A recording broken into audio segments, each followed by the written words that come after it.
ونستعينه ونستغفره ونؤمن به ونتوكل عليه ونعوذ بالله من شرور أنفسنا ومن سيئات أعمالنا من يهده الله فلا مضل له ومن يضلله فلا هادي له وأشهد أن لا إله إلا الله وحده لا شريك له وأشهد أن سيدنا ومولانا محمدا عبده ورسوله صلى الله تعالى عليه وسلم أما بعد فأعوذ بالله من الشيطان الرجيم بسم الله الرحمن الرحيم إن الله يأمركم أن تؤدوا الأمانات إلى أهلها وإذا حكمتم بين الناس أن تحكموا بالعدل إن الله نعم يعظكم به إن الله كان سميعا بصيرا وعن أبي هريرة رضي الله تعالى عنه قال قال رسول الله صلى الله عليه وسلم إذا ضيعت الأمانة فانتظر الساعة قال كيف إضاعتها يا رسول الله قال إذا أسند الأمر إلى غير أهله فانتظر الساعة صدق الله العظيم. قابل احترام دینی بھائیوں اور عزیز صدر، خطبے میں جو آیت میں نے تلاوت کی ہے اس میں اللہ تبارک و تعالی نے یہ حکم فرمایا ہے کہ حقوق اہل حقوق کو پہنچا دیے جائیں، حق والوں کو ان کا حق دے دیا جائے. آپ میں سے بہت سے ایسے ہیں جنہوں نے ترجمہ قرآن پاک پڑھا ہے، تفسیر بھی پڑھ رکھی ہے. اس آیت کے شان نزول سے آپ واقف ہیں کہ حضرت عثمان بن طلحہ رضی اللہ تعالی عنہ ایک صحابی ہیں، زمانے جاہلیت سے بیت اللہ شریف کی چابی انہی کے پاس رہا کرتی تھی. ہفتے میں 2 دن کعبۃ اللہ کا دروازہ وہ کھولا کرتے تھے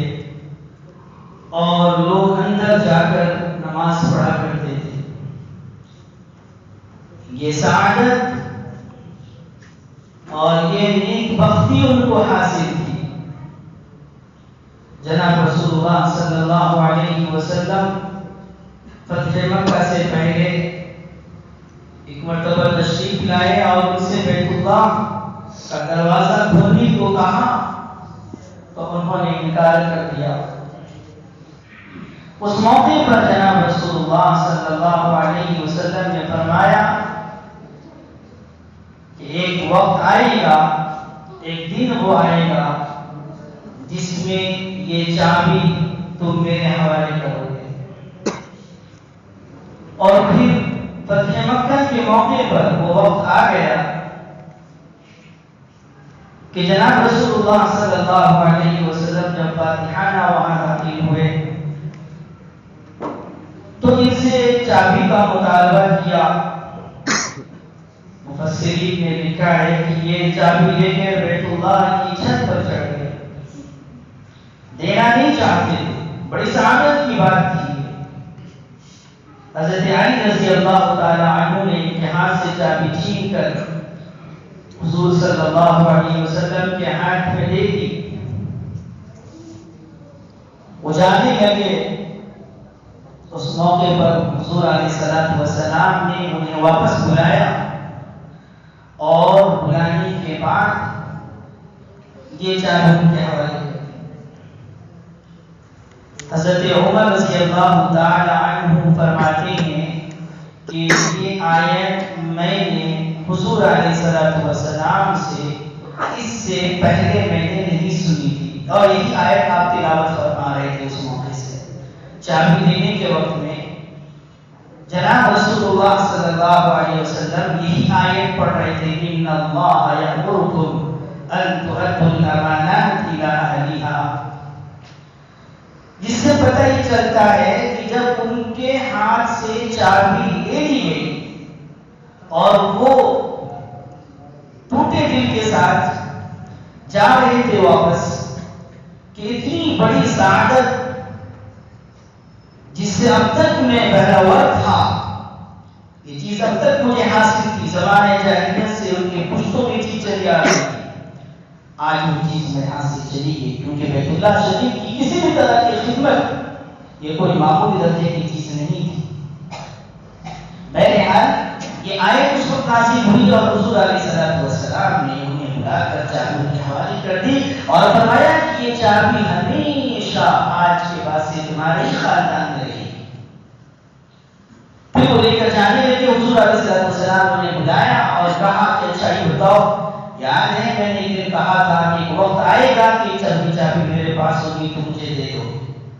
انہوں نے کہا جی مجھے یاد ہے، اور پھر اس کے بعد وہ مسلمان ہو گئے۔ تو یہ واقعہ اس آیت کے نزول کا پس منظر ہے، لیکن آپ حضرات جانتے ہیں کہ کوئی آیت کسی خاص واقعے میں نازل ہوتی ہے، لیکن اس کا جو مفہوم ہوتا ہے، اس کا جو حکم ہوتا ہے وہ عام ہوا کرتا ہے۔ یہی وجہ ہے کہ یہاں ایک خاص چابی کا معاملہ ہے،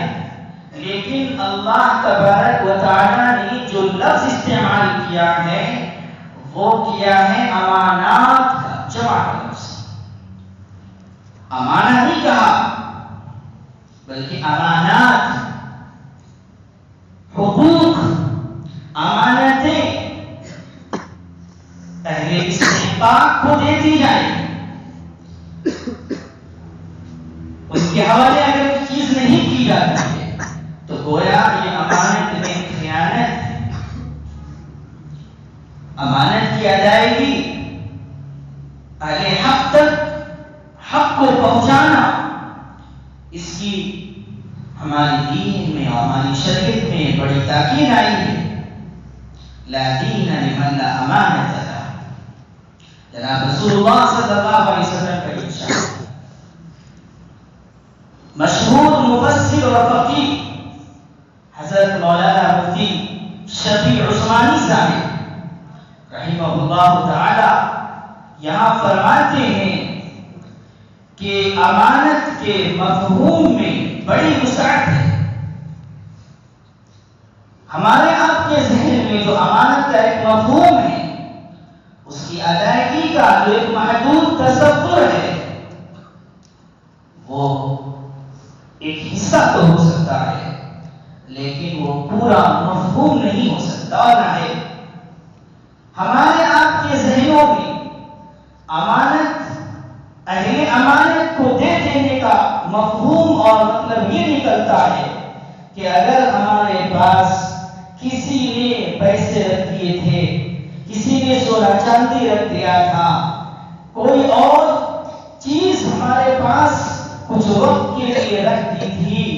تو یہ اس کی امانت ہے، اور جب وہ ہم سے اپنی امانت کا مطالبہ کرے تو پھر ایسے موقع سے ضروری ہے کہ بالکل کم و کاست اور تنگی کے بغیر وقت پر ہم اس کی امانت واپس کر دیں۔ ان کی امانت میں ان کی اجازت کے بغیر استعمال کی بھی اجازت نہیں ہے۔ بہت سی مرتبہ ایسا ہوتا ہے، ہمارے آپ کے پاس کسی نے کچھ پیسے رکھ دیے، آپ کو اور ہمیں ضرورت پیش آئی، صاحب امانت کی مرضی اور اس کی اجازت کے بغیر ہم اسے استعمال کر لیتے ہیں، یہ غلط ہے۔ شرعاً اس کی اجازت نہیں ہے۔ کیا معلوم کہ اسے شام کو ضرورت پیش آ جائے اور وہ آپ سے آ کر مطالبہ کر دیں اور آپ ادا نہ کر سکیں، اس لیے کہا گیا کہ اہل امانت کی امانت کو واپس کیا جائے خوشدلی کے ساتھ وقت پر۔ یہ ایک مفہوم تو ہے، ایک حصہ تو ہے اس کا، لیکن ہمارے آپ کے ذہنوں میں جو امانت کا محدود تصور ہے یہ سارا کچھ نہیں ہے۔ امانت کے مفہوم میں بڑی وسعت ہے، ہر طرح کے حقوق اور ہر طرح کی ذمہ داری، ہر طرح کا عہدہ، ہر طرح کا منصب جو بھی ہے یہ سب امانت میں شامل ہے، اور جب بھی ضرورت پیش آئے گی تو امانت کو خواہ کوئی عہدہ ہو یا کوئی انتظامی کوئی چیز ہو، انفرادی طور پر کوئی چیز ہو، کسی ادارے سے اس کا تعلق ہو، کسی پارٹی کسی جماعت سے اس کا تعلق ہو، جب اس عہدے اور اس ذمہ داری کو حوالے کرنے کی ضرورت پیش آئے گی تو جو اس کا اہل ہوگا اس کے حوالے کیا جائے گا،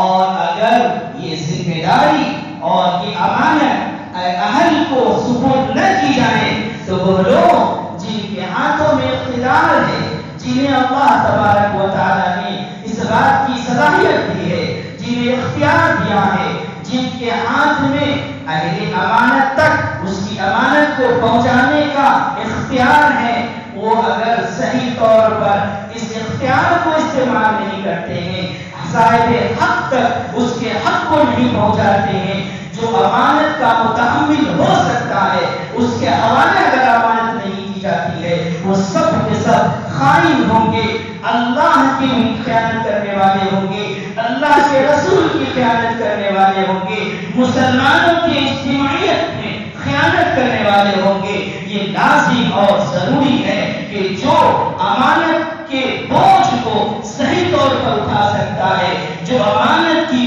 ذمہ داری کو ادا کر سکتا ہے، جن کے اندر اللہ تبارک و تعالیٰ نے امانت کی ادائیگی، امانت کی ذمہ داری کو صحیح طور پر پورا کرنے کی صلاحیت اپنی طرف سے وصیت فرمائی ہے، لازم اور ضروری ہوتا ہے ساری امت کے لیے اور امت کے خاص طور پر ان طبقوں کے لیے جنہیں اختیار حاصل ہے کہ وہ ایسے حضرات کے اور ایسے لوگوں کے حوالے ان کی امانت کر دی جائے جن کو اس کا حق ہے، اس کا حق انہیں پہنچا دیا جائے۔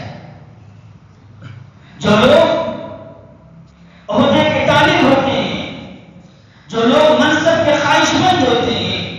جن کی آرزو ہوتی ہے کہ بغیر کسی لیاقت کے، بغیر کسی صلاحیت کے، بغیر کسی علمی اور بغیر کسی انتظامی صلاحیت کے وہ چاہتے ہیں کہ ہمیں امانت مل جائے، ہمیں عہدہ مل جائے، ہمیں ذمہ داری دے دی جائے، ہم بڑے بن جائیں۔ میرے بھائیوں، یہ خیانت ہوگی ان لوگوں کے لیے بھی جو ایسے لوگوں کے حوالے امانت کو کریں گے، اور خود ان کے لیے بھی خیانت ہوگی، جائز نہیں ہوگا، حرام ہوگا ان کے لیے مطالبہ کرنا جن کے اندر اہلیت نہ ہو۔ اور اہلی دو چیزیں یاد رکھیے گا الگ الگ ہیں، ایک تو ہے اہلیت کی صلاحیت کا نہ ہونا، اور ایک ہے اہلیت کا نہ ہونا، اور ایک ہے اہلیت تو ہے لیکن اس کے باوجود اپنی خواہش سے وہ چیز حاصل کی جا رہی ہے، آرزو ہے، تمنا ہے، اور آرزو تمنا نہیں بلکہ دل کے اندر جو خواہشات اور جذبات تھے وہ چھلک کر زبانوں تک آ رہے ہیں، جا کر مطالبہ کیا جا رہا ہے کہ مجھے یہ بنا دیا جائے، مجھے عمارت دے دی جائے، مجھے عہدہ دے دیا جائے، مجھے منصب دے دیا جائے، کسی تعلق کی بنا پر، رشتہ داری کی بنیاد پر، کسی اور وجہ سے، اس وجہ سے کہ میرے علاقے کا رہنے والا، میرے ادارے کا پڑا ہوا، میرے قریب والا ہے، میرا دوست ہے، میرے جان پہچان کا ہے، میرے رشتے میں ہے، اگر ان وجوہات کی بنیاد پر اگر عمارت، امانت، عہدہ طلب کیا جاتا ہے اور ایسے لوگوں کو دیا جاتا ہے تو بھی سمجھ لیجئے جناب رسول اللہ صلی اللہ علیہ وسلم نے ایسے لوگوں کے بارے میں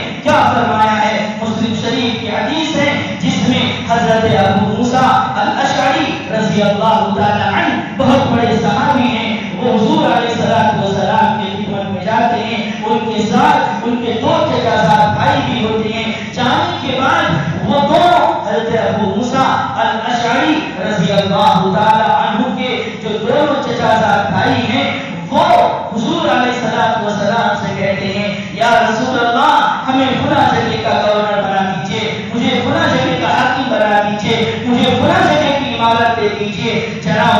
اللہ صلی اللہ علیہ وسلم سننے کے بعد حضرت ابو موسیٰ الاشعری رضی اللہ تعالی عنہ کی طرف متوجہ ہوتے ہیں، پوچھتے ہیں ابو موسیٰ یہ کیا بات ہے؟ کیا بات ہے یہ کہ خود مطالبہ کیا جا رہا ہے، خود خواہش ظاہر کی جا رہی ہے کہ مجھے عمارت دے دی جائے، مجھے فلاں علاقے کا گورنر بنا دیا جائے۔ حضرت ابو موسیٰ الاشعری رضی اللہ تعالی عنہ حیران ہو گئے، صدمے میں آ گئے کہ میرے دونوں چچا زاد بھائی یقیناً یہ تو میرے ساتھ ہی آئے ہیں، یہ تو میرے ساتھ ہی آئے ہیں، لیکن راستے میں تو ان لوگوں نے مجھے ایسی کوئی بات بتائی نہیں کہ میٹنگ میں جا رہے ہیں وہاں جا کے خود مطالبہ کر دیں گے۔ راستے میں تو کوئی بات نہیں کہی تھی دونوں نے۔ فوراً انہوں نے اپنی بات کا اظہار کیا، یا رسول اللہ مجھے ان لوگوں نے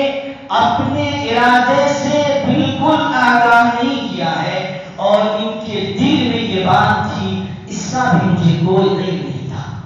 کہ یہ آ کر آپ کے پاس عہدہ طلب کرے گی۔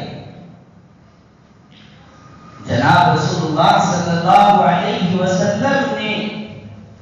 ناراضگی کا اظہار فرمایا، اور یہ دونوں جنہوں نے مطالبہ کیا تھا ان کو وہ عہدہ نہیں دیا، اور حضرت ابو موسیٰ الاشعری رضی اللہ تعالی عنہ سے کہا کہ آپ کو میں امیر بناتا ہوں۔ انہوں نے مطالبہ نہیں کیا تھا، اس لیے کہ جب مطالبے کے بغیر کوئی چیز ملے گی اور اہل حق کو وہ چیز ملے گی تو پھر اللہ تبارک و تعالی کی مدد اور نصرت شامل حال ہوگی، اور وہ فریضہ، وہ ذمہ داری صحیح طور پر ادا ہو سکے گی۔ اور اگر نااہلیت کے باوجود وہ چیز کسی خارجی علائق اور وسائل کی وجہ سے حاصل ہو جاتی ہے، یا اہلیت تو ہے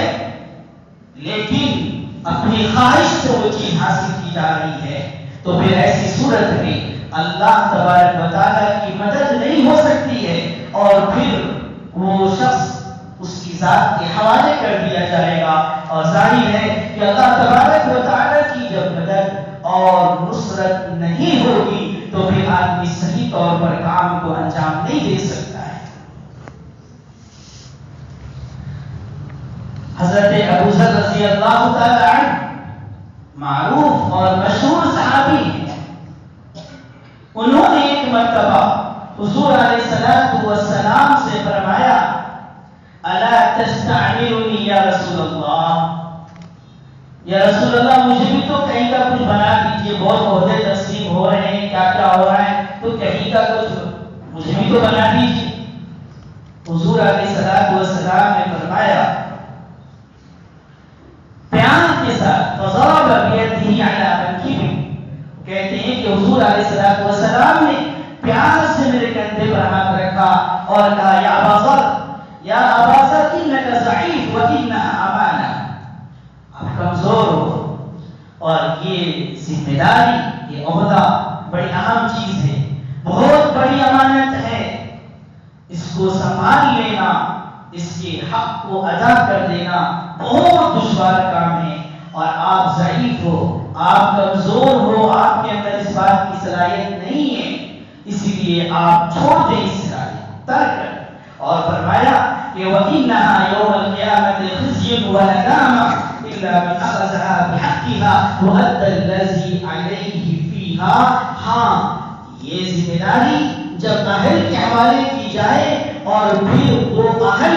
اس ذمہ داری کو صحیح طور پر پورا کرے، تب وہ تو بچ سکتا ہے، ورنہ قیامت کے دن یہ رسوائی بھی ہے، ندامت بھی ہے کہ جب قیامت کے دن ایسے لوگوں کی پکڑ ہوگی جو عہدے کے لیے مر رہے ہیں، عہدے کے خواہش مند ہیں، طرح طرح کے ہیلے اور طرح طرح کی تدبیریں کر رہے ہیں اور راہیں ہموار کر رہے ہیں، ماحول بنانے کی فضول کوشش ہو رہی ہے۔ ایسے لوگوں کو نااہلی کے بعد جب عہدہ اور وہ عہدے کو صحیح طور پر سنبھال نہیں سکیں گے تو حدیث شریف میں ہے کہ وَإِنَّهَا يَوْمَ الْقِيَامَةِ خِزْيٌ وَنَدَامَةٌ کہ قیامت کے دن یہ رسوائی ہوگی جب وہ بندہ اللہ کے سامنے حاضر ہوگا، جب اس کی ذمہ داری کے مطابق سوال کیا جائے گا کہ کیا ہوا، تمہیں کہیں کا امیر بنایا گیا تھا، کہیں کا حاکم بنایا گیا تھا، کہیں کا گورنر، کہیں کا سی ایم اور کہیں کا پی ایم بنایا گیا تھا، تو پھر کیا کیا؟ نام ہی کے پی ایم تھے یا کام کے بھی تھے؟ کچھ کیا بھی نہیں کیا۔ رسوائی ہوگی، خزي، اس کو رسوائی ہوگی جب کچھ نہیں کیا ہوا ہوگا، اور ندامت کہ کاش کے جو موقع ملا تھا جتنے دن کا بھی اس نے کچھ کر دیا ہوتا، لیکن ظاہر ہے کہ وہاں کی ندامت کام آنے والی نہیں ہے۔ میرے بھائیو، ہم سمجھتے کیا ہے؟ یہ کوئی عہدہ، کوئی ذمہ داری، کوئی منصب، یہ بہت آسان ہے، یہ کیا ناموری کی کوئی چیز ہے، یہ شہرت کی کوئی چیز ہے، یہ عزت میں اضافہ کرنے والی کوئی چیز ہے؟ نہیں میرے بھائیو، ہر عہدے کے پیچھے، ہر ذمہ داری کے پیچھے، ہر منصب کے پیچھے ایک بہت بڑا کام ہوتا ہے۔ ایک استاذ ہے، اس کے استاذ یہ کوئی لقب نہیں ہے، ایک کام اس کے پیچھے ہے۔ ایک پرنسپل ہے، کوئی لقب نہیں ہے، ایک بڑی ذمہ داری اس کے پیچھے ہے۔ ایک مینیجر ہے، کوئی لقب نہیں ہے، ایک بڑی ذمہ داری اس کے پیچھے ہے۔ ایک سی ایم ہے، لقب صرف نہیں ہے، ایک بڑی ذمہ داری اس کے پیچھے ہے۔ کوئی پی ایم ہے، یہ صرف لقب نہیں ہے، یہ صرف عہدہ نہیں ہے، ایک بڑی ذمہ داری اس کے پیچھے ہے۔ اس ذمہ داری کو پورا کرنا ہے اسے، اور اگر وہ ذمہ داری کو پورا نہیں کرتا ہے تو خیانت کرنے والا شمار ہوگا۔ ہمارے اور آپ کے ذہنوں میں میرے خیال میں یہ بات بیٹھی ہوئی ہے کہ کسی عہدے کا مل جانا، کسی منصب کا مل جانا، یہ ہماری عزت میں اضافہ کرنے والا ہے، ہماری شہرت ہو جائے گی۔ میرے بھائیو، یہ سستی شہرت حاصل کرنے کی کوشش نہ کریں، یہ فضول میں عزت کے خواہش مند نہ بنے۔ فَلِلَّهِ الْعِزَّةُ جَمِيعًا، تمام عزت اللہ کے پاس ہے۔ اللہ تبارک و تعالیٰ جسے عزت دینا چاہے وہی باعزت ہو سکتا ہے، جسے اللہ تبارک و تعالیٰ عزت دینا نہ چاہے وہ لاکھ کوشش کر لے، اسے عزت حاصل نہیں ہو سکتی ہے۔ یاد رکھیں، اس چکر میں نہ پڑے کہ ہم کسی عہدے کے حامی ہو کر، ہم کسی منصب پر فائز ہو کر، ہم کسی عہدے کو لے کر کوئی بڑے عزت دار اور نامور بن جائیں گے۔ نہیں ہو سکتا۔ یہ ذلت اگر مقدر ہے تو اس کے بعد بھی ذلت ہی ملنے والی ہے۔ اور یاد رکھیے کہ نااہلوں کو ذمہ داری سپرد کرنا، یہ جہاں سپرد کرنے والے اور جس کے سپرد کی گئی ہے ذمہ داری، ان کے لیے آخرت میں نقصان اور خسارے کا سبب ہے، جیسا کہ ابھی میں نے عرض کیا، وہی دنیا میں بھی بڑے نقصان کا سبب ہے، فساد اور بگاڑ کا سبب ہوگا۔ خطبے میں جو حدیث میں نے پڑھی ہے جس میں فرمایا گیا اذا ضيعت الامانه فانتظر الساعه، امانتوں کو جب ضائع کیا جانے لگے، نااہلوں کے حوالے کیا جانے لگے، جو مستحق نہ ہو اس کے حوالے کر دی جائے، فانتظر الساعه، تو پھر قیامت کا انتظار کرو۔ جو صحابی سائل تھے انہوں نے پوچھا کیف اضاعتها یا رسول اللہ، امانت کو ضائع کرنے کا مفہوم کیا ہے، کیا مطلب ہے؟ حضور علیہ السلام نے فرمایا اذا اسند الامر الى غیر اہلہ فانتظر الساعہ، جب نااہلوں کے حوالے عہدہ منصب کر دیا جائے گا، ذمہ داری نااہلوں کو دے دی جائے گی، جو ذمہ داری کو پورا نہیں کر سکتے، ان کے اندر صلاحیتیں نہیں ہیں، علمی اور عملی لیاقت سے وہ عاری ہیں، خالی ہے بالکل، ایسوں کے حوالے میں کر دیا جائے تو پھر ہوگا کیا؟ فساد ہوگا، بگاڑ ہوگا، امت پریشان ہوگی، امت الجھن میں ہوگی۔ یہ تو اپنے عہدے پر خوش ہیں، مگن ہیں، لیکن امت پریشانی مبتلا ہے، فساد اور بگاڑ پیدا ہوگا، اور ظاہر ہے کہ جس قدر فساد اور بگاڑ پیدا ہوگا قیامت اتنی ہی جلدی اور اتنی قریب ہو جائے گی۔ اسی لیے کہا گیا اذا وسد الامر الى غیر اہلہ فانتظر الساعہ۔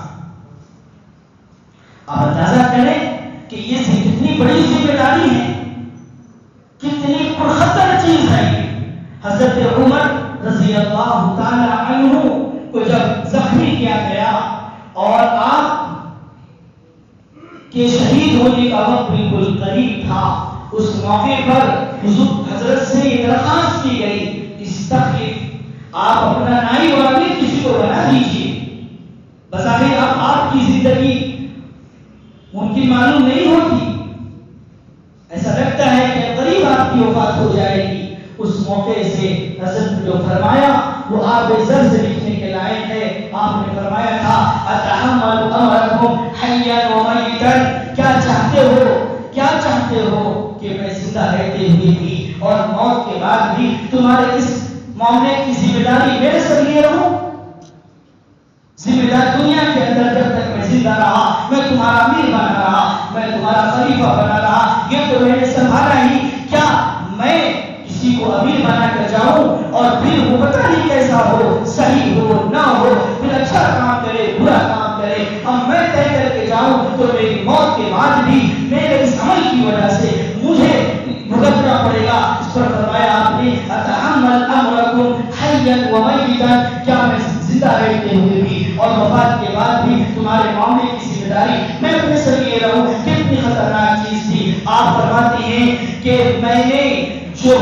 ایک لمبے عرصے تک خلافت کے معاملے کو سنبھالا ہے، امارت کے معاملے کو سنبھالا ہے، آپ فرماتے ہیں انی لوددت ان اتخلص منها لا علی ولا لیا، کہ میں تو چاہتا ہوں کہ میں اس طرح خلافت کے معاملے سے، امارت کے معاملے سے اللہ کے حضور میں اس طرح بری ہو جاؤں کہ اس 12 سال وقفے میں نہ جو میں نے کام کیا ہے اس پر مجھے کوئی اجر و ثواب تو نہ ملے، بس میری جان چھوٹ جائے، اسی پر میں راضی۔ معمولی بات مذاق بنا رکھا ہے، ہر ایرا کھڑا ہو جا رہا ہے، ہر کوئی دعوے دار بنتا چلا جا رہا ہے، جس کے جی میں جو آ رہا ہے، جو چاہ رہا ہے کہہ رہا ہے، جو چاہ رہا ہے دعوے دار بنتا ہے، چھوٹا سے چھوٹا کوئی عہدہ خالی ہو، بڑے سے بڑا ہو، اہلیت ہو نہ ہو، یہ کیا ہے؟ یہ دین ہے، یہ شریعت ہے، یہ تعلیم ہے۔ کیا ہمارے سامنے جناب رسول اللہ صلی اللہ علیہ وسلم کی احادیث مبارکہ نہیں ہے؟ کیا قرآن کریم نہیں ہے؟ کیا حضرات صحابہ کی عمل ہمارے سامنے نہیں ہے؟ ان کا طریقہ نہیں ہے؟ وہ نمونہ ہمارے سامنے نہیں پیش کیے؟ کس کو ذمہ داری دینی ہے؟ کس کے حوالے کرنا ہے؟ کون حقدار ہے؟ کرنے کی صورت میں کیا چیزیں معیار بنے گی؟ چیز کے کون وہ ہوں گے کہ جن کے اندر کس درجے کی صلاحیت ہوگی ان کو منتخب کیا جائے گا؟ کون وہ ہوں گے کہ جن کے اندر وہ صلاحیت نہیں ہوگی، وہ اہلیت نہیں رکھیں گے، ان کو یہ چیزیں سپرد نہیں کی جائے گی؟ کیا حضرات صحابہ نے یہ کر کے دکھایا؟ قرآن نے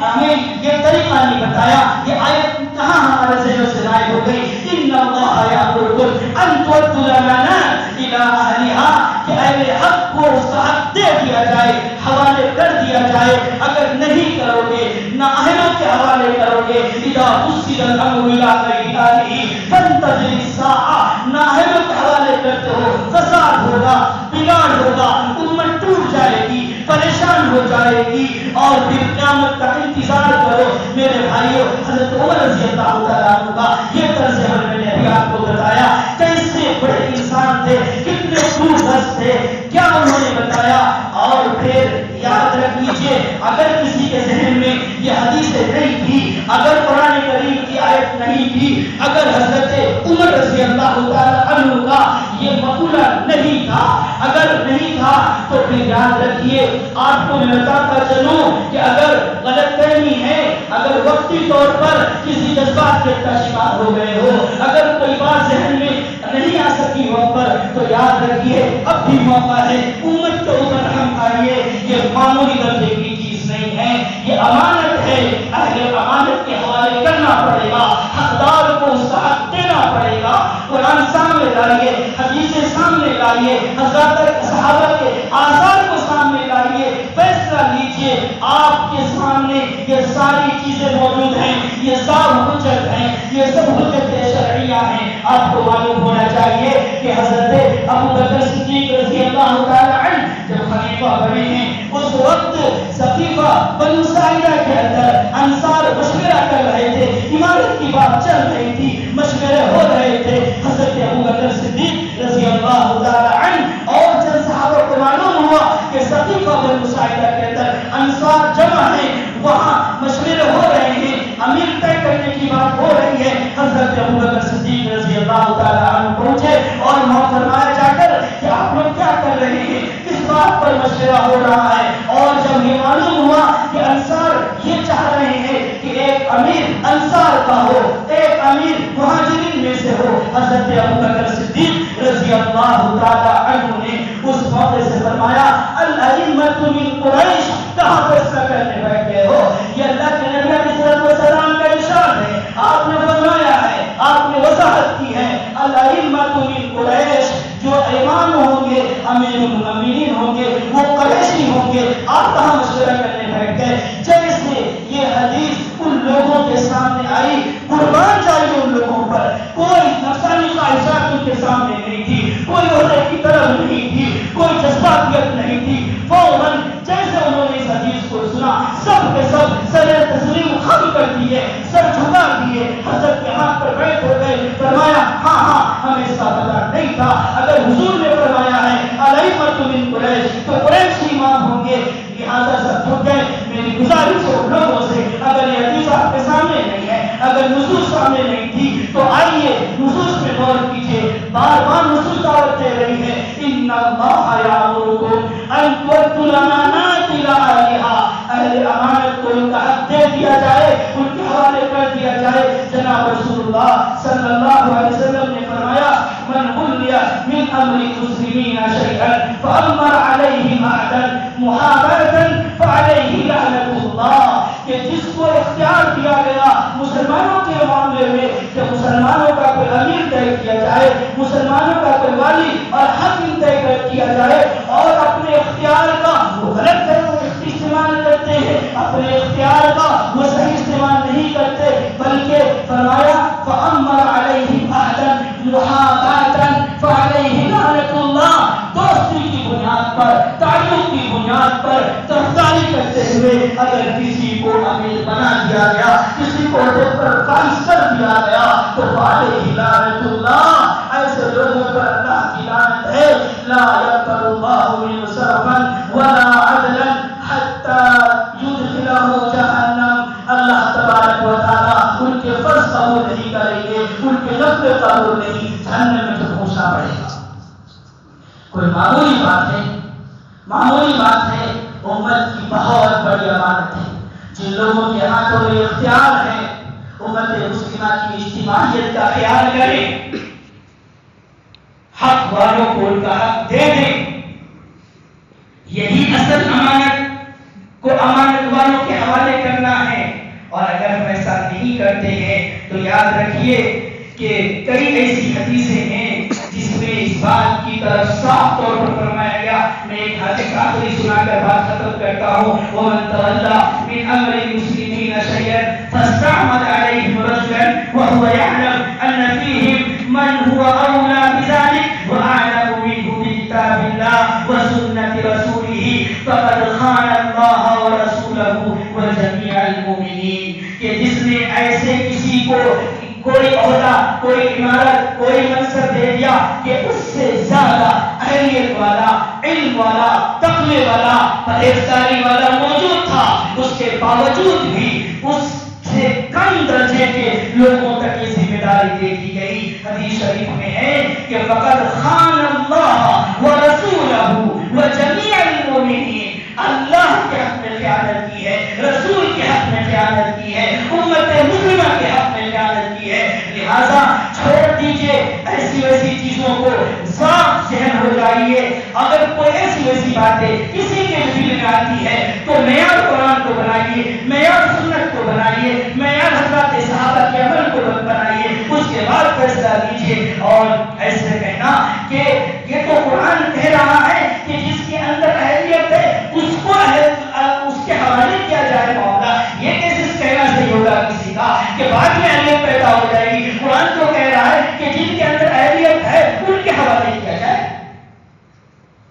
میرے بھائیوں یہ اشارے ہیں، میں مجبور ہوں اشارے پر، ورنہ میں کھل کے بھی بات کر سکتا تھا، لیکن کچھ مجبوریاں ہوتی ہیں، اس بنا پر میں نے قرآن، حدیث اور حضرات صحابہ کے آثار کی روشنی میں پورے معاملے کو حد تک امکان واضح کرنے کی کوشش کی ہے۔ اس کے باوجود بھی اگر اس کے خلاف ہمارا سوچتے ہیں تو پھر اللہ کی بارگاہ میں جواب دینے کے لیے ہمیں اور آپ کو تیار رہنا پڑے گا۔ اللہ تبارک و تعالیٰ مجھے اور آپ سب کو ان کہی باتوں پر عمل کرنے کی توفیق نصیب فرمائے، آمین۔ وآخر دعوانا ان